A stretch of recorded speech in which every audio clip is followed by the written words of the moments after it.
Welcome to the Hibbing Economic Development Authority regular meeting agenda. Today is September 16th, 2024, 5 p.m. I'd like to call the meeting to order. We have everybody in attendance tonight. Additions, deletions, approval of the agenda. Can we get a motion to approve tonight's agenda? I'll make a motion, Madam Chair, to approve the agenda. I'll second Motion made by Mayor Hyduk, seconded by Member Kivala. Any further discussion? Hearing none, all in favor say aye. Aye. All opposed? Motion carries.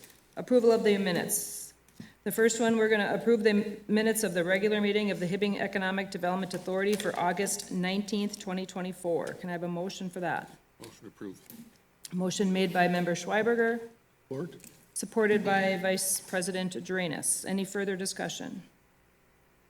Hearing none, all in favor say aye. Aye. All opposed? Motion carries. The second one, approve the minutes of the Hibbing Economic Development Authority workshop meeting of August 19th, 2024. Get a motion for that.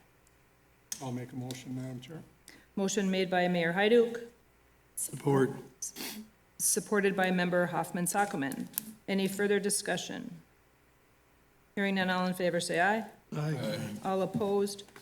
Motion carries. On to the consent agenda. Number one, affirm the Economic Development Loan Fund as of August 31st, 2024, in the amount of $1,424,150.81. Number two, approve the disbursements for the month of August in the amount of $260,857.37. Number three, set the next regular meeting of Heda for Monday, October 21st, 2024 at 5 p.m. in the Hibbing City Hall Council Chamber. And number four, set the next Heda working session for Monday, October 21st, 2024, following the regular meeting in the Hibbing City Hall Council Chamber. Can we get a motion to approve the consent agenda? So moved. Support. Motion made by Member Kivala and supported by Member Egan. Any further discussion? Hearing none, all in favor say aye. Aye. All opposed?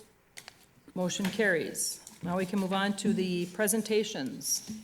Betsy. Madam Chair, members of the board, tonight I have the first presentation is an AMGS project update, and in lieu of K.A. or Widseth tonight, I do have our owner's rep, John Maxwell from Bar Engineering here. He has received the presentation from Todd Erickson at Kraus Anderson and is ready to present that tonight, so it should be on the screen. And it's in your packet as well. All right, there we go. So just providing a little bit of an update. It's been a slow start at site. I think most of you were in attendance at the groundbreaking, and that was a fun event that we got some TV action with and some representatives available. So that was great. Moving on with construction update here. We did the groundbreaking. We are mobilizing. Talk a little bit about the progress, the permits, and the schedule. So there's the groundbreaking event. We do have a trailer on site. It's in a temporary location now. Plans to move it once we get power established. Plans for that are in place, but it's not fully hooked up yet. Next, on the progress on site, we have the corners are surveyed, trees and the brush have been cleared, and they're starting their work on digging the drainage pond at the facility. So they're well into the earthwork stage of the project.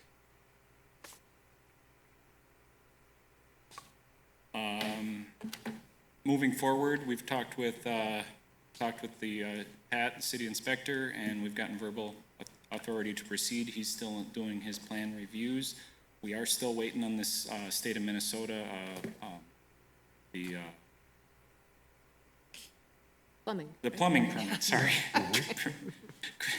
The plumbing permit, there's been some discussion back and forth with the state on just some questions that they have with that. We have encouraged them to expedite that review a little bit, and so they're in process for that. 3-week schedule, a lot more earthwork coming up. You can kind of see where we're at in here. And then as we look ahead, about a week and a half, 2 weeks, we're kind of hoping to start some concrete work. I think that might be it. Any questions for me? Madam President, I will say the IRRR has been extremely helpful. Janelle Greshner is part of the Business First Stop in the state of Minnesota. And so when the plumbing permit came up, John and I elevated that to Janelle's purview. She sent that along to her Business First Stop, which includes Department of Labor and Industry, DOLI, okay.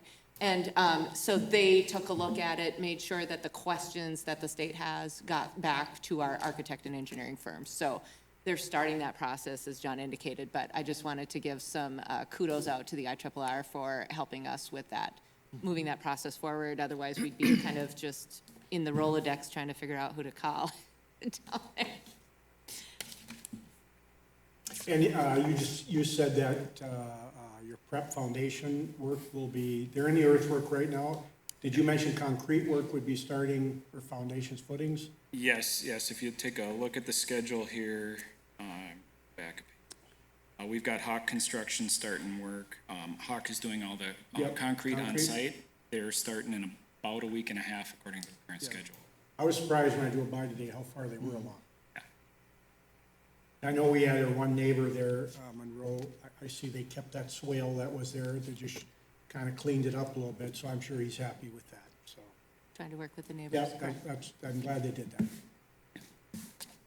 The underground plumbing can't start until you get your permit, correct?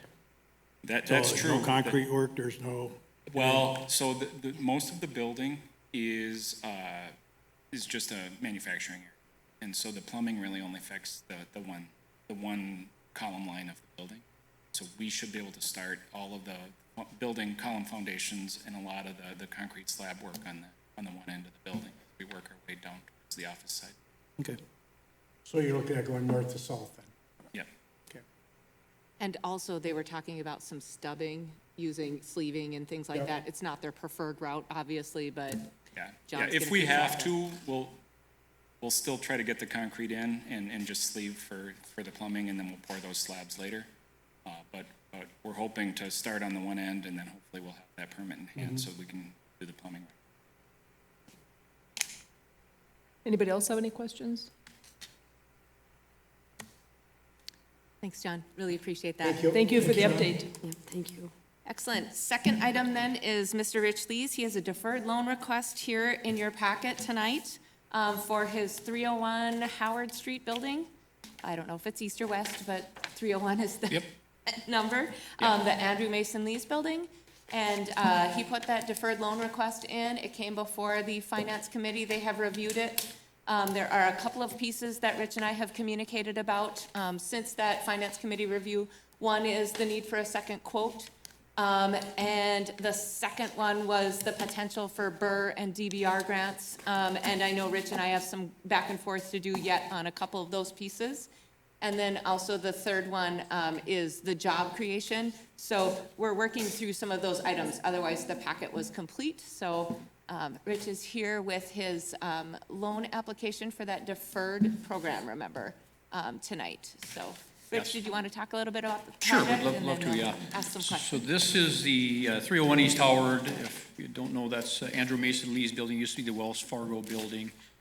We've owned that about 18 years. We've done extensive renovations on the interior, redid the facade over the years, and now we're at the point that the mechanical and roof is the most painful part that doesn't influence the revenue coming in, you know what I mean? That's why this program that you do have here, this loan is very instrumental, I think, in a lot of these downtown buildings. This will be the 20th building that we've redone on Howard Street, and, had we had some of these, we've had some storefront loans and things over the years that have been quite helpful. Obviously, these, with them being a deferred loan, it's quite helpful on the, especially on the mechanical side, because, let's face it, you put a new roof in, it doesn't mean you're gonna, get more rent, or, you gotta have a roof, you know what I mean, and so forth, so. They assume you have one. Yes. What's that? They assume you have a good roof. and it Yes, doesn't yes, leak. it's kind of part of the gig, so. And then we're gonna, we're upgrade the HVAC and things like that. So I don't know if there's any questions in regards to that. Rich, you have a ballast, or is that just a rubber roof? Is that a ballast roof? No, No, just a rubber roof? Yep. Similar to what we just put on City Hall. yes, yeah. What's the age of your roof right now? It's 3 different eras, 80s, 90s, early 2000s, but the Okay, oldest part are you is. looking at replacing the whole roof now at this time? Plus, that's why it's a good time to do your HVAC. Yeah. You have all roof-mounted HVAC, I would assume, for that building? What's that? You have all roof-mounted HVAC Yes. for that building? That's correct, yes. There's one split system that's inside, Okay. but it's a small part of the section, so. Did we get a second estimate? I emailed it to you today. I actually had the estimate back in June, but I didn't realize that you needed that. But I emailed that to you today. I don't know if you've seen it Okay, yet. So. yeah, no, because I was out of the office this afternoon traveling, but the way it's worded in the attachment is to consideration and approve pending going through the rest of the documentation because it came in after the due date. So that, I didn't want to have to wait a whole nother 30 days though, while we worked through a couple of these last little minute items. So if the board would be okay with considering the application for the 75,000 tonight and approving, pending those items kind of being ironed out, I think that might be an okay way to support the business and also, allow us to finish the rest of the paperwork. So. Is it 75,000 or is it 84? We talked a little bit about the business energy retrofit and the downtown building rehab and how we really want our buildings and our business owners to try and maximize as much of the support as we can so that we can do as many projects in the downtown as we can. So I had sent that to Rich asking if a lesser amount of 75 would be okay. He did indicate that he probably could do that. Yeah, But that's up for consideration at the board. That's up to you to decide tonight, which you'd like to approve. Madam President, Jennifer? since you've owned it for 18 years, did you receive a HEDA loan when you first started renovating that building? I believe maybe 15 years ago, I think we got a $40,000 storefront loan to help with when we redid the marble and the facade. And obviously, that's since been paid off in full. Right, okay. So. Rich, I what's your? thought you had, so thank you. Madam Chair, Rich, what is your time frame then? If Well, things this, go through? obviously, we're at the point, we'd like to capitalize on the weather and get it done. That's what I'm Yeah, at, so yeah. you're looking at trying to finish it this fall? Oh, yeah, yeah, Right for away. sure, absolutely. Hence the request to, allow finance and myself to finish the due diligence and, assuming that you're in support of an amount. One question here. So knowing that Rich performs his own HVAC, I would assume, on this, what are you looking for a second price on? For the rubber or for No, We just, need a second quote for the entire thing because the guidelines of the loan require request that. it? yes. If I may clarify, just so you guys are aware, I am no longer the owner of A1 Refrigeration. Okay. I'm an employee there for the short term. I sold it to 2 of our employees. We did get a second quote, from a roofer and Iron Range Plumbing for the HVAC. And that's what I forwarded today. I got those back in June when I first was looking at this project. Okay. Yeah. Just I to have clarify. no doubt this. he would be able to provide those timely. Yep. Anybody else have any questions for Rich regarding this loan? Okay, fabulous. So next up then, thanks, Rich, we will take the consideration here a little bit later. Next up in presentations is the Sunrise Bakery. We have Hannah and Paul Forty here with us today. They have both a demo grant request and a deferred loan request in your packet tonight. So Hannah and Paul, do you want to approach the podium here? The project is to renovate some of their First Avenue location and consolidate some of their business, so I'll let them talk about that a little bit. Okay. I'm Hannah. I'll talk broadly, and I think Paul can provide more specifics on the project. But the proposed project is, I'm sure the HEDA board knows, we currently have a production facility in the Jefferson School, the old Jefferson School, and then we have our retail storefront on. Can you talk into the mic? Sure. There we go. Then we have our Jefferson, or our retail store at our retail location at 2601 First Avenue. And for a couple of different reasons, we wanted to move the production facility into the retail storefront. And we kind of some of the driving forces behind that would be, one, to eliminate the two locations, the two overheads at both locations, and two, to go back to a model that we previously had where we bake in store so we can provide fresh bakery to customers.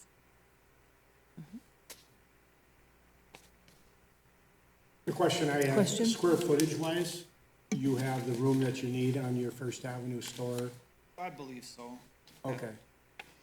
I think it's, Paul would say it's definitely gonna be a tighter fit, but we anticipate being able to maintain all our current accounts, and then when we eliminate the secondary overhead, the goal would be to be able to add additional accounts from there. Okay. So there were, again, in the packet tonight is pending approval for the amount pending the second estimate, which I've seen Hannah sent me some stuff today.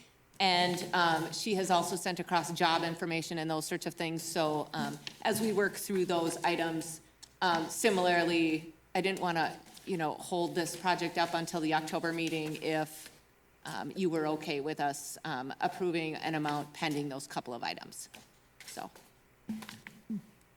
because we do have all the rest of the documentation. So then just so I'm clear, the demo grant is for, what exactly? There used to be a Paul, garage can you there. speak into the mic? Oh. Thank you. Previously, there was a garage there that a freezer has been put in the area where it was. We have to make access to the building for deliveries and stuff, so we're turning it back into a garage space in the back side of the building. The First Avenue location? Yep. And then, I don't know if it really matters one way And or the then- other, but you're gonna sell the other location? Yeah. Or Yeah. is there gonna be contingents on the, existing renters still being in there, or is there some talk about that? We're working on that, yeah. Okay. Yeah, and Member Schreiberger, the EDA, remember, we signed a memorandum of understanding to work with the 40s on that building and taking a look at it with an architect and a consultant to, yes, maintain the 49 childcare slots, but then potentially repurpose it for housing and see if that's a possibility. We have been working on that a little bit over the last couple of months.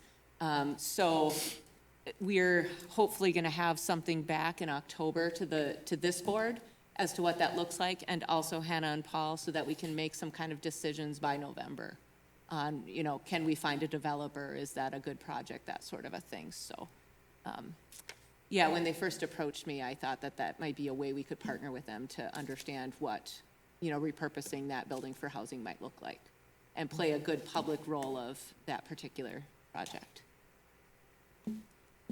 So the commercial redevelopment grant then would go to the IRRR after tonight, if you would, if you decide to approve that resolution, and then I would work with Hannah and Paul to get that all together and submit it off.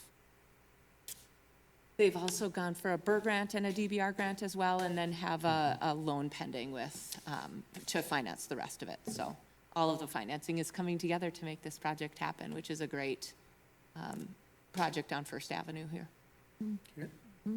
Anybody else have any questions? Okay, well, thank you. And then my fourth presentation tonight is the Northland SBDC Annual Update, and we have the director of that department here, Vicki Hegberg from the Northland Foundation. In your packet, you will see the statistics and details from the work over the past year with our small businesses here in town, the capital raised, all those sorts of things. So I'll let Vicki give her presentation, and then she's here for any questions you might have. Yeah, thank you, Betsy, and I'll apologize in advance. I'm battling a case of bronchitis right now, so hopefully you can hear me clearly. My name is Vicki Hegberg. I think we've all met in the past. I've been here previously.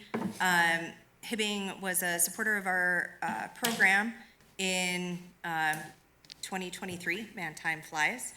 And so I'm here to give an update on some of the things that we've accomplished in the past year and answer any questions you have about our program and what we're doing with small businesses.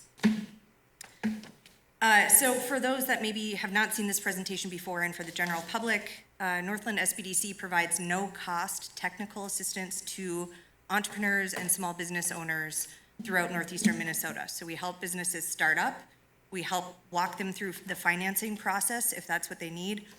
And then we provide services that also help them succeed. And so we provide supplementary TA and specialty areas to help businesses build their skill set.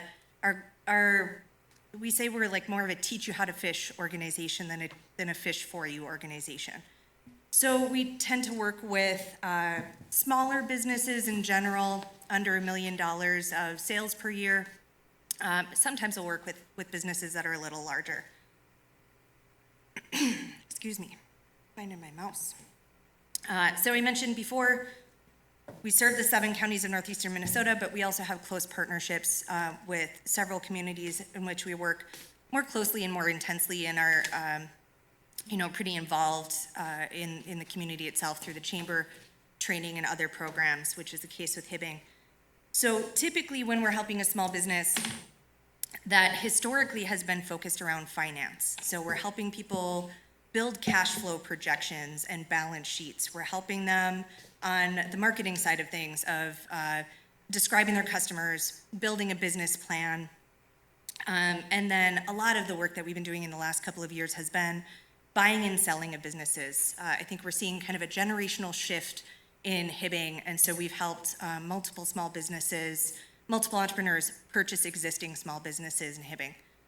Most of this is done behind the scenes, and I know this is sometimes a point of frustration, but all of the work that we do with our clients is totally confidential. We don't talk about their finances, we don't talk about who they are unless they give us explicit written communication and permission to do that with the group. So I can give you generals about our impact and the types of businesses that we're working with, but I won't be able to talk about any specific businesses unless they've already given me permission to do that. And I mentioned before, in addition to that finance side, we also do work in marketing, human resources, e-commerce, and QuickBooks. We have a great new QuickBooks consultant that's come on in the last year that we've been able to utilize quite a bit. Some history of the program overall. The SBA has this program called the Small Business Development Center, or SBDC. Lots of acronyms to navigate here, right? We've been around for over 40 years in Minnesota, and the Northland Foundation took over hosting this program in 2019. And so it's been 5 years of continually growing that program and expanding its reach outside of Duluth into our rural communities. We receive a federal grant that covers about a quarter to a third of our operating costs through the SBA. Then we're responsible for fundraising the remainder of those program costs. So we fundraise over $500,000 a year to operate our program on top of the federal grant. And all of this is, again, because we provide our services at no cost to entrepreneurs. They never receive a bill. They never have any question about how much it's going to cost, right? We're here to be a service for them and help them build those long-term skills to be successful. And so major funders of our program, in addition to our federal grant lately, have been the state of Minnesota. IRRR is another great funder. Natural Resources Research Institute, a partner of University of Minnesota Duluth, Target Foundation, and other private foundations, some bank funders, but also local communities, so like Hibbing, Virginia, Chisholm, Ely, and Duluth.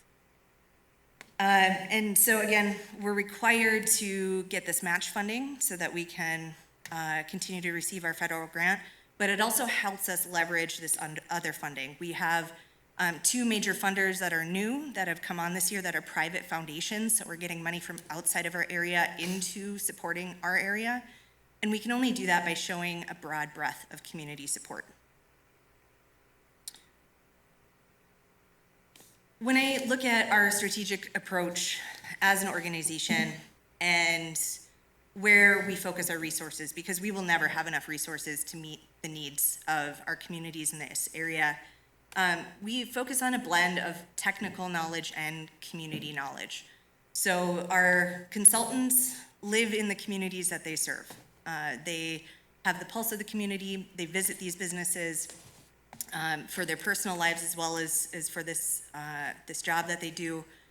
And, we are deeply in the pulse of programs like the Deferred Loan Program in Hibbing and all of the IRRR programs, so we can help maximize the impact that we have for these small businesses and get projects done that otherwise probably wouldn't, honestly.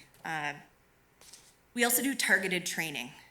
So we are continually looking at what other organizations are doing and providing, and we seek to fill the gaps. We're not going to duplicate training that is being done by 5 different organizations. We're going to focus on the needs of the businesses that we're working with. And so this past year, one example of that, we have developed a new curriculum for financial literacy training, basically for small businesses. So we've developed kind of a 101 class, how to build a business budget, an introduction to what a cash flow is, everything on a cash basis system. And then we have developed kind of a 201 class, right, if you think about college levels, where that one is going into balance sheets and working capital. And we've been able to create, the first one's a half-day program, the second one's a full-day program. And so we're excited.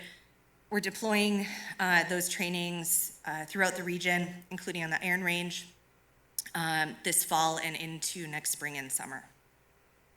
We also have added in the specialized technical assistance. It's not enough, in my opinion, to just offer help with someone getting a loan. That's great, right? But what's going to keep them successful long-term? What's going to help them build those skills to be able to manage their business, grow their sales, and pay that loan back over time, right? We think that these, QuickBooks accounting, human resources, and marketing training that we do one-on-one with small businesses is really important. So I mentioned the workshops and seminars. This is a shameless plug that we do have a YouTube channel. So when we do a webinar, we record it, and we build this library of resources that are available for small businesses over time. And so as we start navigating into big legislative changes like earned sick and safe time and paid leave, we're going to have webinars available on our YouTube channel to help small businesses address that on their own time, but also offering that one-on-one consulting and assistance if they need a little extra help and hand-holding. Oh, there we go. Wrong button, Vicki. Another big part of what we do is connect folks to resources, and sometimes that's Heda. Sometimes that's, helping them navigate the banks, the private lending areas in our region. But sometimes it's accessing some really specialized industry reports that we can get to thanks to a partnership we have with University of Minnesota Duluth. And so we're able to pull traffic counts on different streets over time. We're able to get really nice detailed industry reports that bankers look at when they're considering whether or not to fund a deal. We're able to help people, businesses that need to get a list of their competitors or a list of their potential customers, and we can run reports of their targeted businesses within a certain geographic area. So say you wanted to know every mental health provider within a 50-mile radius of Hibbing, we could pull that for them. And again, that community resource, right? Knowing programs like Heda's loan program, deferred loan program, IRRR's program, so that businesses can leverage all those as smoothly as possible. So our 2023 regional impact, region-wide, we helped raise over $30 million in capital and start 80 new businesses. This is something that we're able to do pretty much year after year since Northland has taken over hosting this program. And this puts us at really the top of rural-based SBDCs in the nation. We outperform the rural average, or the national average, by about 10 times for capital raised, looking at the population of our area. But let's look a little closer. I think my next slide is Hibbing locally. And so in 2023, we helped entrepreneurs in Hibbing raise $7.5 million of capital. That, I looked at it compared to the average of what we do throughout the region, that's about 5 times the impact, based on Hibbing being a community of, about 16,000 people and looking at our impacts region-wide. So when we're able to invest in a community and the community invests in us, we're able to show and really double down and get these huge impacts in the community. Over 250 jobs that we've helped retain through our work. And I'll preface this before I go onward in saying, we only get to count these numbers if a business sits down and signs a form for us that says, yes, the SBDC was instrumental in helping us achieve this outcome. And so, it's on us to get those forms, but business owners are busy folks, right? So sometimes it's hard to get them to sit down and do that after the deal's already been done. So I usually say we undercount our capital raised usually by about 30%, and our business starts probably by about half.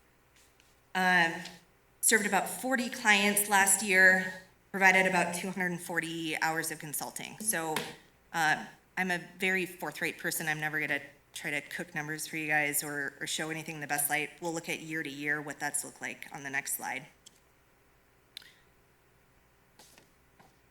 Oh, there's a little note. And there's updates since this has been printed a couple of weeks ago. So we started working really intensely in Hibbing in about 2019 or so, 2018 or so.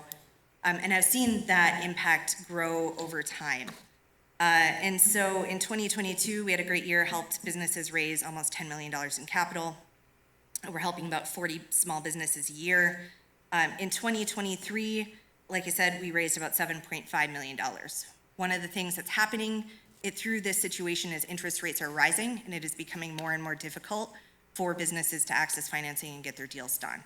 An exciting bit of news, though, like I said, we only get to count those impacts when we get the forms.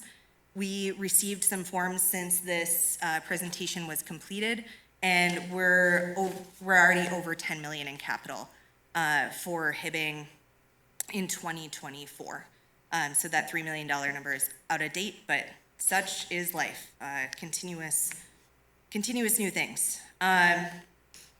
We always strive to be more efficient in our work, give people what they need, and we've been seeing a mix of new entrepreneurs that want to start businesses, but certainly as economic conditions have gotten a little harder in the last year, we're starting to see some more businesses and work with them who are maybe struggling a little bit, need some help to improve their financials, get help with human resources, marketing, whatnot. And so we consider ourselves project-based in nature. We're not there to be someone's coach and best friend forever. We need to be efficient with our time and our resources. But we will come in 6 months later or a year later and help people work through those challenges if that's what they need. Because it's really important, especially in smaller communities like on the Iron Range, I believe, for these businesses to be successful. Because if they fail, if they leave, sometimes we never get them back. So when you talk to your networks, you talk to folks that you know about accessing our services, the best thing you can do is send them to our website, Northland Small Business Development Center, northlandsbdc.org. There's a quick form that they do need to fill out before we can meet with them and schedule them a time to meet. And we have 3 consultants working in the area right now, including myself. Tony Ward is based out of Grand Rapids, has a background in finance and accounting, really sharp with numbers. Catherine Lottie is from the area, has worked in Hibbing for many, many years, has a background in agriculture, owning a small business herself, and then myself before you as well, working with some of the long-term clients and some of the larger clients that come in, some of our larger manufacturers. But we have a team of 15 consultants, so we bring in whoever's needed to get the job done the best we can. And so if that means Jenny in International Falls with some of her export expertise, or if that is, Ravina Claxton on the North Shore for human resources, we build the team that a business needs to be successful. And so again, always willing to do a warm handoff, email introduction to folks, but just want to kind of set that expectation that folks do need to go to the website and sign up before we can meet with them. And with that, I think I would open it up for questions for the group. Madam President, Vicki, thank you for your presentation. Do businesses receive a higher ranking on a loan application when it's known that they're working with you, like IRRB, kind of like a weighted score then? Sure. I think it depends on the lender. We have developed really, really well-respected tools and templates for small businesses to use. So I know from personal experience, when Security State Bank sees one of our business plans come in and our cash flow projection template, they're gonna trust that it's done right. You know, so there's definitely a level of reputation, and that's part of how we have such large impacts, because those lenders are then referring folks to us. When someone's not quite ready to do it themselves, they'll refer folks to the SBDC to get them across the finish line. So, Great, thank you.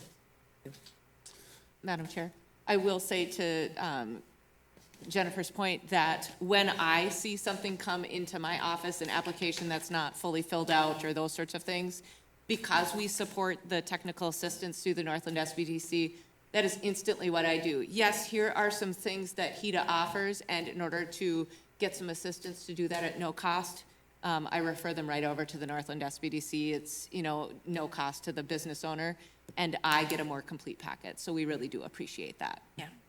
And, you know, to that point, we've worked on nearly every deferred loan project that you guys have seen come through. And that's behind the scenes again, because we don't disclose who we're working with. There's obviously very experienced developers like Rich, right, that don't need our assistance. He's done this a gazillion times. But the reality is most of the business owners in our community have only done this maybe once or twice, right? And so we're there to provide that help and that one-on-one and hopefully make Betsy's life just a little easier. Madam Chair, question? Vicki, you mentioned, you know, I love what you guys do, first, but you mentioned in the beginning as far as the communities that support what you do. You didn't mention one West Range community. Everything was East Range, and I see your service area Yeah. is all of St. Louis County, looks like part of Itasca County. It's a big service area. Sure. So I'm just curious on it. Yeah, and I can clarify a little bit. So, on both sides of our service area, so looking at like Cook County Yep. and Itasca County, we have a special partnership with economic development agencies that provide in-kind support instead of cash support. Okay. And so Grand Rapids, Itasca Economic Development Center, in Cook County, the Cook County Grand Marais Joint EDA, Couchiching as well, typically provide about $300,000 total between the three counties in support. St. Louis is kind of the oddball in that the county doesn't directly support it, and we don't have, because we have different areas, we don't have necessarily one consolidated Okay. EDA like the way that Itasca does, for example. Very good. Thank you Yeah. for that answer. Yeah, so they're definitely contributing, right? It just looks a Yeah. little different because it's in kind, so I don't get to count it towards match of any of my grants. Yeah, that makes sense, Yeah. why you mentioned like you did, so thank you for Yeah, clarifying. absolutely, glad to. And just a question on this, for 2023, the new business starts, it shows 5 new business starts on your sheet here. Are those businesses still open, or are they still functioning? Yeah, to my knowledge, all 5 are still around. It gets harder when you go back in time because we don't take the resources to go back and survey folks year after year after year. But knowing who those are individually, yes, they're still around a year later. I mean, our goal is that they're still around 5 years later, right? So, at least. Thank you. Anybody else have any questions for Vicki? Yeah, I got a couple here. So I'm just looking for a little more definition on I'll use the 2023 Hibbing impact statement there, and it says 7,062,000, 562,000. Sure. And obviously, that's more than just what the 5 business new startups would be. That would also be old established businesses that came to you. Absolutely. What is considered going into that amount? And I can use an example. Let's say Rich comes to you. Sure. And you help him get a loan at Security State. Is that Yep. filed into that then? Yes, it is, because we don't provide any grants or any funding, any lending directly through Yeah, our that's- program, right?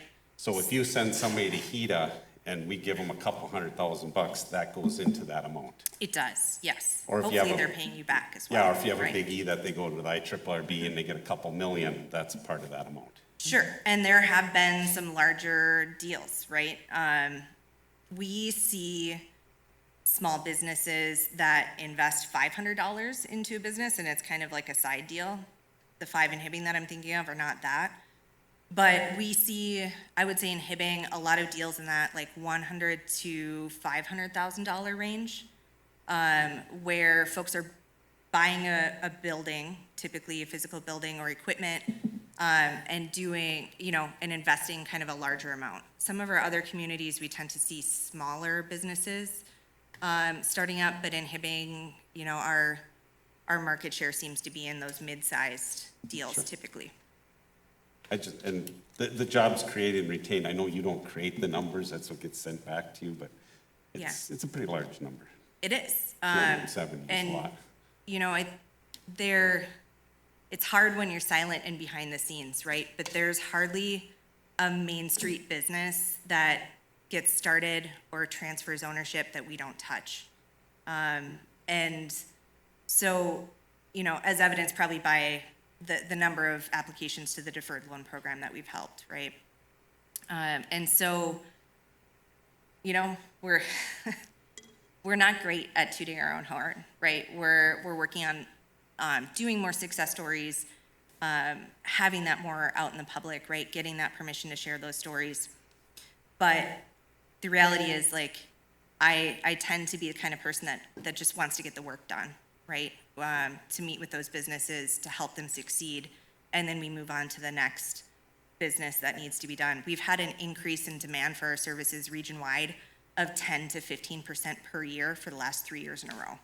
So we're just working on keeping up with the demand, and we'll see if things continue to slow down, but I think with some Fed rate decreases coming up in the upcoming year, we'll see things picking up again as well. Did that help? No, I just, it's never been really defined before. We get the numbers of 6, 7, 8 million, and we've never had it really broken down for us before. Sure. So it's actually capital raised, but it's capital you've either applied for or that they've gone to a bank and got in, and you have assisted that in that process. In a typical project in Hibbing, I would say on average about 2/3 of that tends to be bank financing. Sure. And 1/3 is maybe the BRRRR program and DBR program from IRRR, or now the deferred loan program that Hibbing has. But there's not a lot of grants out there for businesses, right? So the majority ends up being financing. Okay. Madam Chair? Couple of things I will just mention. One, they have to apply for the funding and receive it, and then sign the form in order for it to get recorded. The only reason I know that for sure is I used to do that job, so I know how difficult that can be. But then the other item is, more recently, one of our businesses here in town that's been operating for several years gave me a quick call and, indicated that they were looking at some cash flow issues and things. And so I referred them back to the Northland again, and they've been working together again and really coming up with a solution to move forward. So they do help both startups and some of those more established businesses as they encounter capital crunches and those sorts of things as they grow or expand, or, the market changes and things pivot and that sort of thing. So that's been super helpful to be able to just refer, some other technical assistance as businesses come to me. I really do appreciate having a resource at the ready to be able to send them to. And a lot of those existing businesses that we're helping, especially as we've seen kind of economic conditions change in the last year, we're never going to get an attribution form from them. We're never going to have a capital amount that we're, recording, or a new business start. It'll show up in the jobs retained number. But, we don't do it for those numbers. We do it because they're our neighbors, right? And we want to support them and help make them successful. And Betsy, what was the cost last year that we paid? $7,500, so it's a 1 to 100 return on investment? Yeah, when you look at capital raised, most state of Minnesota programs for economic development would call a 10 to 1 investment a success, and we provide 10 times that through our services. So the request is for the exact same amount again this year to continue the work. Yep. Thank you. And that's for a decision item a little bit later on here. Okay. One more question. Yes. So can I bank on the Fed lowering interest rates? I am not a betting 'Cause person. that's what I thought I heard. But if I were a betting person, I would expect a quarter interest rate decrease here in September and another quarter to a half in October. And we'll see how things go. The election will impact the results one way or the other, I'm sure. We got it after there. recorded now, so. Yeah, so if I were a betting person, it would be on the record, right? Yeah, Okay, well, thank you, Vicky. yeah, thanks very much. And Madam Chair, then I cede the meeting back to you. Okay, we are done with our presentations. We can move on to the board reports, which is going to be led by Sheena. Good evening, Madam Chair, members of the board. I prepared the updated loan balance schedule as of today, September 16th. So within the schedule, I have a few comments for updates. One being Iron Range Counseling made their last payment with our draft on September 3rd. So that loan is paid off. Freed's recommended paying off her COVID loan early as well on September 3rd. That wasn't actually due yet, but she wanted to pay it off early. Moxie, on both of her loans, they're paid through the month of July. The hotel just had his final draw, which was issued last week, so now he's up to the full amount of $500,000 on his loan. Iron Range Restaurants has $49,906 remaining to draw on that loan. Iron Range Management has $67,818 to draw on that loan. Mike's Pub has $13,956.28 left to draw on their loan. Rudy's Pizza just came in last week and filled out paperwork for his loan and submitted the invoice for the parking lot paving. So that was issued in our last check run, and we'll go through that rest of the remaining of the documents that he needs to do or submit to us this week. I'm just waiting. We approved Rich Lee's loan for $70,000 for the old depot. So as soon as I get the loan documents for that, we'll sit down and go over that. And then on the back side of the schedule, we have just those couple of loans in the Fund 420, and those ones are both current. And then the deferred loan program, $216,000 outstanding currently. All of those ones have all been issued. We have about a monthly repayment of approximately $35,000 in principal and interest on all of our loans. Amongst all three of our loan funds, we have a balance of $1,286,000. We have $201,680 that are approved but have not been drawn yet. There's a balance to lend of just over $1,084,735. I guess I would just like to compliment all of our businesses at this time. So we have 60 active loans in our portfolio, of which 57 of those loans are current. 2 of them that are not current were sent to collections. 1 of them we are still working on collecting internally. That means that 95% of our loans are current at this time. That's wonderful. That's great. Very nice. Does anyone have any questions or comments on the schedule? Yes, absolutely. Thank you, Sheena, for all. Does anybody have any questions for Sheena? Thank you. Thank you. It looks really good. Okay, on to number 2. Community Development Director, back to Betsy. Excellent. Item number A then is to consider the Lee's deferred loan request and approve pending the receipt of the second quote and our ability to finish the due diligence on that. The eligibility for the deferred loan request is within the framework and revolving loan guidelines. Priority number 1, investment in building renovations to enhance the lifespan, assist eligible business owners for the rehabilitation of commercial properties located in the city designated focus district. Overall economic benefits of the proposed project is we'll make some much needed improvements to a Howard Street building to enhance its lifespan and ensure energy efficiencies for the future. The borrower has secured the necessary funding for this project from their own equity and is a vibrant and welcome fixture on Howard Street and provides a storefront for many other local businesses. Many folks rent in that storefront. The borrower is the current owner-operator of this location and is well-suited to see this project through to completion, and it has been a long-standing fixture in Hibbing, and keeping this building maintained through investment into renovations as needed. The particular renovations he's talking about at this time is why we instituted this program, is because things like roof and HVAC and those sorts of things keep these buildings maintained and the longevity and sustainability. However, they don't necessarily improve market value and those sorts of things. So these are the kinds of improvements that we wanted to target these funds to. We will be secured on the real estate behind all other lenders. And the Finance Committee recommendation at this time was a deferred loan in the amount of $75,000 will be secured with a repayment agreement with the following terms and conditions. And because this is the deferred loan, as long as they maintain the jobs, utilities, and property taxes current on the property, then it will be forgiven on the first day of the 6th year.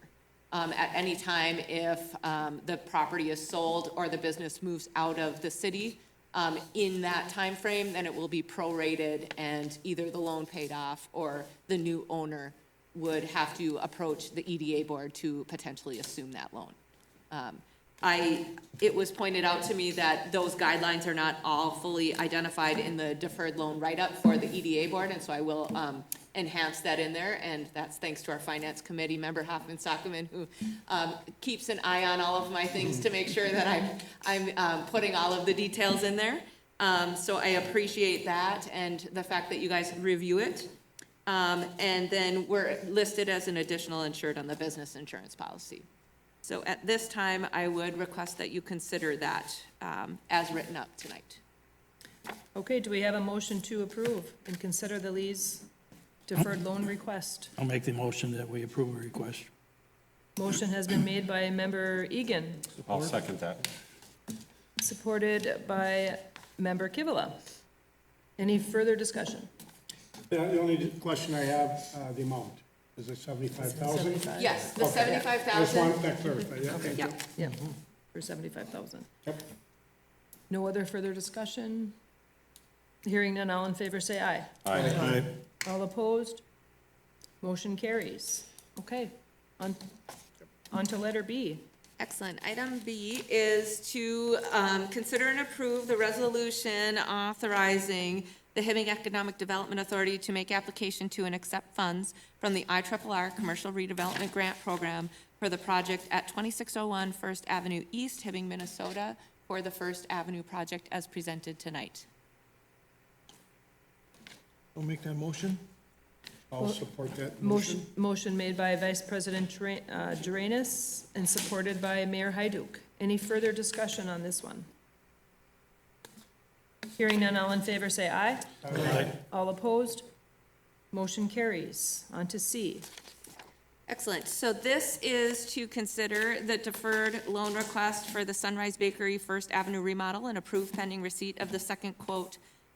Like I said, I know that I've seen some things from Hannah in my inbox this morning, so, and I was traveling, so I assume that these things will all come together in order. Again, it's in the same priority number 1, investment in building renovations to enhance lifespan. We'll make some much-needed improvements in a building in our city designated focus district. They have already gone after Northland Foundation loans, AEOA, Burr, and DBR, and then the commercial redevelopment grant that we talked about. They do not need to repay this loan, similarly to the one that I just discussed before. And this building is a longstanding fixture in Hibbing and keeps their buildings maintained through renovations as needed. Again, the same recommended loan terms for the amount of $75,000 and secured with the same items as mentioned. Okay, do we have a motion to consider the deferred loan for Sunrise for $75,000? Madam President, I'll make a motion to approve. Motion made by Member Hoffman Sockman, Or supported by Member Schweiberger. Any further discussion? Hearing none, all in favor say aye. Aye. All opposed? Motion carries. Excellent. On to D. Item D is to approve the agreement with the Northland SBDC for business technical assistance for fiscal year 2025 in the amount of $7,500.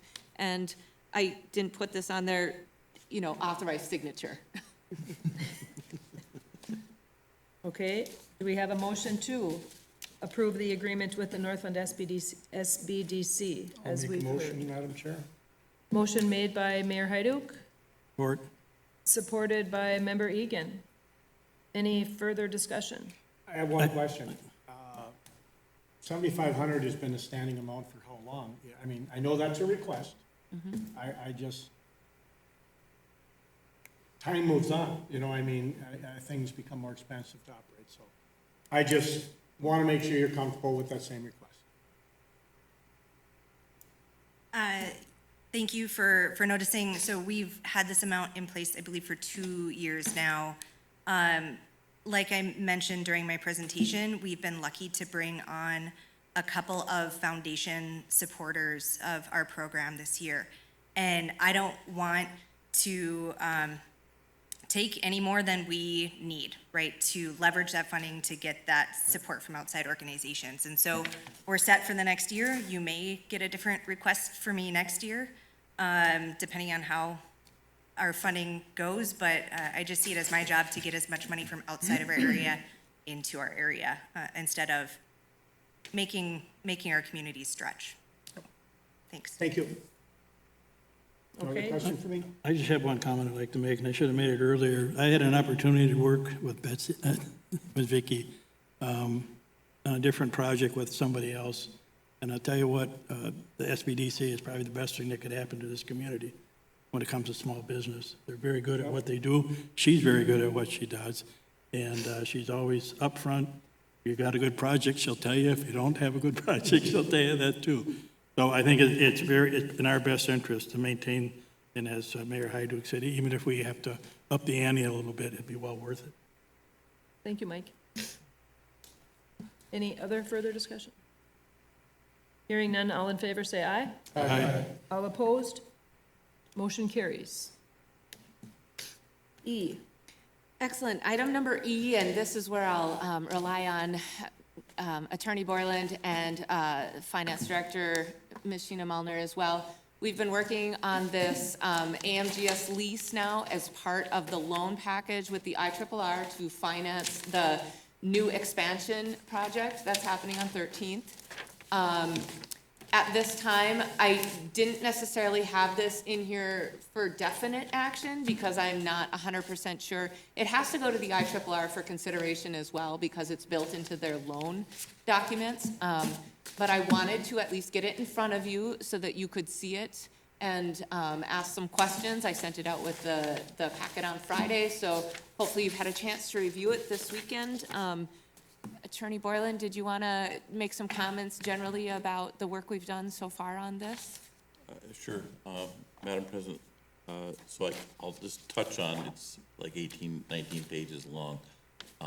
But there are some things, and some of my comments will build into the next item that's listed here about the IRRB's stance.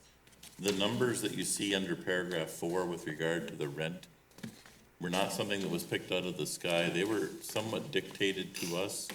I think Betsy got a lot of that information from the IRRB as to what they expected in rent repayment. And we got that information back in April and May with respect to that. So it wasn't something that Betsy picked out to say these are the numbers. She had to work with what the IRRB wanted on a repayment, so that was built in. Paragraph 5 is this, and I didn't magically come up with these 18 pages. A lot of this is kind of a form that the IRRB presented. But paragraph 5 was specific for our particular matter. That's a maintenance fund. So the way we proposed it to the IRRB in this lease is, and the lease isn't with the IRRB, but they have to approve it, is that when AMGS started making rent payments, we would recapture all of those rent payments for a period of time until such time as we had what we described as a maintenance fee or maintenance fund at approximately $250,000. So that because of past experience where we've realized we had a building and then we couldn't maintain it because we didn't have enough extra funds, we're gonna have at least $250,000 hopefully that we can use to maintain that building going forward. The way I wrote it was that if we ever have to use any of that money, we'll go back to recapturing all of the rent until such time as we're back up to that same amount, so that we can continue to maintain the building throughout its life. It further provides that if AMGS is ever considered to buy the building, if they chose to in the future, the proposal in here is that we would take that maintenance fund and then help apply that against the outstanding balance of their loan with the IRRB. So those are a couple of items I just wanted to make sure that you were aware of. This is considered a net lease, as in we're not paying for anything over and above getting the building built and so forth. After that, it's on the tenant to come up with the funds to meet their obligations here. One of the things why this probably shouldn't be approved tonight for sure, and it's an issue that, full disclosure, Betsy didn't see the documents from the IRRB with regard to the loan on the next one until like 10 days ago or less. It's just is when the IRRB got the draft to us. And that's why you see the word limited recourse loan. As soon as we saw those documents, Betsy had brought up the point is, do we necessarily want AMGS to own the whole parcel of land that is as a part of this? The legal description you see, that's the pigeon in the wall. The legal description you see on the back encompasses the whole parcel. And in other words, the whole parcel there that we owned is listed there. Betsy has talked about potentially trying to sever that parcel so that AMGS gets everything they need to work with. But if there's anything left over, HEDA should keep that, and it wouldn't be subject to any mortgage or anything else. So that's still some legwork that would have to be done on HEDA's end if we're gonna go that route. But at the same point, then, we don't want that to be the premises, the entire premises of the lease. So it's good to get it out to you guys to review, but it's probably gonna have to be tweaked to some extent, and also to get feedback from the IRRB. So those are kind of my big primary comments about this. The lease payments don't start under this until January of 2026. What was contemplated with AMGS was they'd be responsible for utilities and everything once they're in there in 2025, but they get a chance to try and get up and get going so they wouldn't have a rent payment until January 1st of 2026, even though they hope the plan is they might get in there in the spring of 2025. Just so you're aware, if you're like, well, why is the timing? That was contemplated and negotiated and discussed with AMGS and the IRRB before I got to you.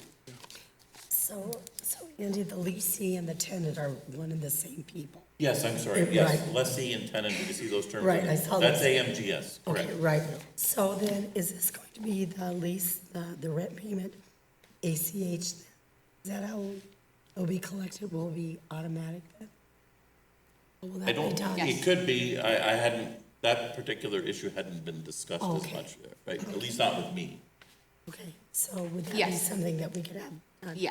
Yes, the less paper and, waiting for checks and those sorts of things. They will also be putting the utilities in their own name this time, so we won't be in the middle of that as well. So they've filled out some of that initial documentation and things to do that. So to Andy's point, this is triple net then, instead of us being in the middle of that. One other item to that, Member Hoffman-Sockman, the lease amount includes an imputed 3%, which is our typical lending rate right now. And so while the IRRR charges us 0% interest on the lease, on the loan to us, we are imputing that into the lease payment to the tenant, because that's what HEDA typically lends at this point. And the IRRR did, ask that question and kind of encourage that based on our actual lending right now. And then I would assume that they would have a life insurance policy as well. Yes. So yes, that has already been done, I believe, on the second swath of funding that we gave him. But I know he's been getting all of those documents into alignment for all of the financing around this piece already. Very good. Andy, I have one question. The maintenance budget that you proposed, $250,000, does the IRRR have a formulation based on the size of the building, or is that a number we just felt $250,000 was a good number to put aside for maintenance? Mayor, my understanding is that it's not a magic number and there's not necessarily a magic formula. Betsy was aware of another project in which it's a bigger building than this is proposed. and the amount was substantially higher than that. So, she proposed, she may have gotten suggestions. I know in my discussion, what she proposes, like, at least let's get a maintenance fund of this amount of money, so we've got something to work off of. Well, based on, I don't think there was a formula suggested by anyone. based on the history of what you're talking about, I can see why you did what you did. Because some of their other buildings, that is about the percentage based on a $9 million building. Well, 250,000 isn't a big number when you No. consider probably the first 10 to 15 years, you're not gonna need a roof. Yes, anyway. right. But then when those are gonna come due, that roof isn't gonna be done for 250,000. Well, it's a metal roof, but, I mean, improvements are gonna cost substantially more by that time, so you'll be fine for 10 years, but after that, it'll be at- somebody else's job to figure out. Well, I will still be here. So that is contemplated, Member Kivela, at that point, that's when the lease renewal happens. So the contemplation is that hopefully that 250 is sitting there, and we would just work to add to it for the next larger set of. But in the first 10 years, that's about the amount that we could potentially need for any small wear items. Yeah. You know, doors, windows, those sorts of things. Yep, great answer. I have A a, great question. I have a dumb question. There are no dumb questions. Oh, yeah, there is. Being that they're gonna be in the building in 2025, and they don't take possession until 2026, is that correct? No, the lease could be signed prior to that. Okay. They just wouldn't start paying rent until 1/1 of 2026. So who's responsible for taxes? They would be. So we've been working this out right now, Director Mullner and myself and Deputy Administrator City Clerk Sepola have been working with the county to have this discussion right now. And so we will work through that process, but it is triple net, meaning whatever property tax they're assessed on the lease, they will be paying that. Okay, thank you. And I believe they send that directly from the county to the individual. We don't ever see that, correct? Correct. So, you know, as I said, at this point, I don't have this in for definite action because I sent them the draft that Attorney Borland sent our way. Sheena and I reviewed it. We caught one quick typo, sent it off. So at this point, hopefully, we have them reviewing it as well. And so the next item then is to discuss the limited recourse loan with the IRRR for that particular building. Again, did I have that in the packet? This one was a little bit more, I didn't necessarily have all of it. Nope, okay. So do you just want to talk that one through verbally at this time, Andy? Because it's not available for us to approve or not, but I want him to make you aware. And this is the document, I'm just advising you that Betsy didn't get till like the first week and a half in September. And she forwarded it to me, so I reviewed it and we had a chance to meet and discuss this a little bit. So this is called a limited recourse loan, not a non-recourse proposal that the IRRB has. And per that, the qualifications I would say is they aren't, this is all assuming AMGS isn't successful. So it fails, the business doesn't work out, whatever that might be. And so payment stops. The limited recourse is the IRRB will not bring an action against the city for repayment on the loan amount that came through. But they would have the way they wrote their proposed documents is, they would have the right to seek collection against the tenant and/or the real estate. And so this was a property that Heda had prior to AMGS and this whole plan. So in my discussions with Betsy, and I think she's floating the idea to the IRRR as to whether or not they would rethink whether they needed a mortgage against the property versus possibly taking some sort of security interest against the building itself. So I think that's a big ticket item in the discussion. Also then, with regard to their limited recourse loan, they're using the legal description for the entire piece of land. And if Betsy is successful or decides to parcel the land, obviously, and they still had a mortgage, it would be limited down to that. So the agreement that the IRRB proposed has a number of references in it to title to the real estate and so forth. So all of those, I've kind of made a note, and Betsy and I went over this last Friday, as to wherever all those references would go away if in fact they accepted the idea of taking some other security interest, but for a mortgage again on the whole person. So that's the biggest sticking item. Otherwise, the documents are, I've seen them kind of before because we've had other non-recourse loans before. So with that, that's the big ticket item that's potentially a sticking point, is that limited recourse claim action versus a non-recourse action.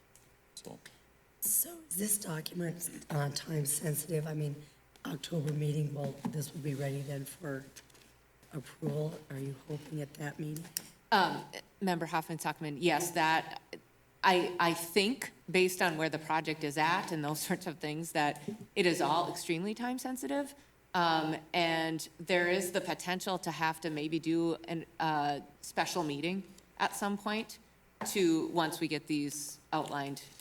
You know, we typically try and stay away from them, but I just wanted to give you a heads up that potentially, because there's the longer bit of time between now and October 21st, it's a little over a month, potentially we'd look at calling a special meeting for that particular item. And so the board is aware. So Betsy hasn't had this document for more than like 8 days. And, you know, it's a huge swallow. So, and practically speaking, if we're going to parcel the land, if that's what we decide to do, then getting a legal description for that parcel split and so forth, that could be a sticking point. There might be have to be an approval with the understanding that the split of the actual land is gonna take, practically speaking, a little bit longer, because we have our own process within the city to split a parcel. So that means council approval after the planning commission considers. So there's a few things that on that side of it would have to still get worked out. And defer to Betsy as to what feedback she gets from IRRR as to whether or not they'll even consider the ideas that we're talking about tonight. Is there anything in this document that's going to slow down the construction process? Well, to be blunt, this document should have been here before anybody touched the ground. I mean, and that's not on our end, that is on the IRRR. I mean, they've had feedback, I got rental information from Betsy numbers in April and May to incorporate into this draft. But she didn't have a document to even send to me to give to you until September. And we had your groundbreaking on August 29th, so. This might be 83 degrees out, but winter's coming. I hear you, yeah. No, I'm not. But I guess I'm concerned that if we're taking debris away and all of that kind of stuff and getting it ready, should we be doing that before this is even done? Should we be doing that? Should we be doing any of that kind of work before this is signed and implemented? I get it, but we don't know, that's up to this, to some extent to this board, but for the construction process to work for AMGS, they kind of set that plan in motion and you know, when the IRRR said yes to those, we just haven't had any hard documents to work off of until last week. Mm-hmm. And that was a draft, it says on it, it's a draft. Right. So. Draft number 4.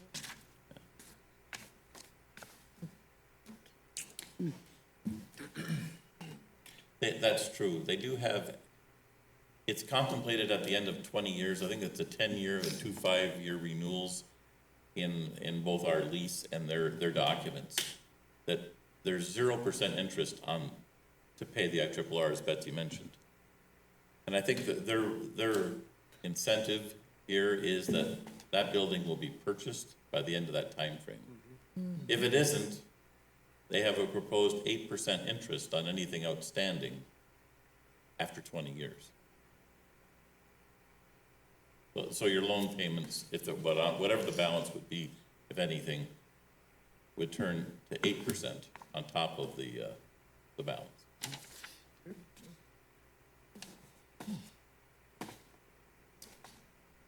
Anybody else have any questions, comments?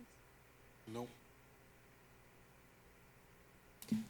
Okay, so that's the end of the items that I had before you, and like I said, then stay tuned for the potential of a special meeting. I will send you out documents as we have them, and they've been approved through the IRRR process, so that you'll have a look at the final draft. But I wanted to get some of these in front of you in advance so that you had a chance to review them, ask questions, those sorts of things. Obviously, as you see or have a chance to read through it a second time and those sorts of things, you can call Andy, myself, and ask questions about, anything that you see as you go through. So, all right. Okay, thank you, Betsy. And before we adjourn, I guess I would like to add in our HEDA working session. And it looks like the working session tonight is just a basic round table. So we can go around the table and see if anybody has anything to bring up, talk about. Greg? Nothing from my office. Betsy? I wanted to give you an update quick on the Jefferson School. So we met with Pat Green, our building official, Jackie Prescott from the HRA, the consultant New History brought an architect and a structural engineer. We had, goodness sakes, Paul and Hannah were both there as well. And then we talked to the tenant and those sorts of things, the nursery school, et cetera. Got a tour of the entire building, just looked through it with the consultant to say, Anthony Larson was also there from Larson Construction, and then Shelley Hansen, our president of the chamber. So we just had a conversation and a tour of the building, really went in depth on what it looks like, those sorts of things, to try and understand it. I've talked to a couple of developers, some of them local, and just had a conversation about, if this building is right for housing, and I, turn over whatever the city has managed to learn about it. Really want to try and work with good programming. We would be the conduit for some of the IRRR funding, which is why the city's involved right now with a look at it. And then potentially, would work with a private developer to see what that building can be made into. So my hope is that, like I said, I'll have something for you in October. And then we can see if there's a process that moves forward in November. I do know that Hannah and Paul are looking to sell that at this time. So the intention, though, really is we need to keep those 49 slots at the childcare there. It's really important to our community. So I reiterated that with the tenant when we went through there.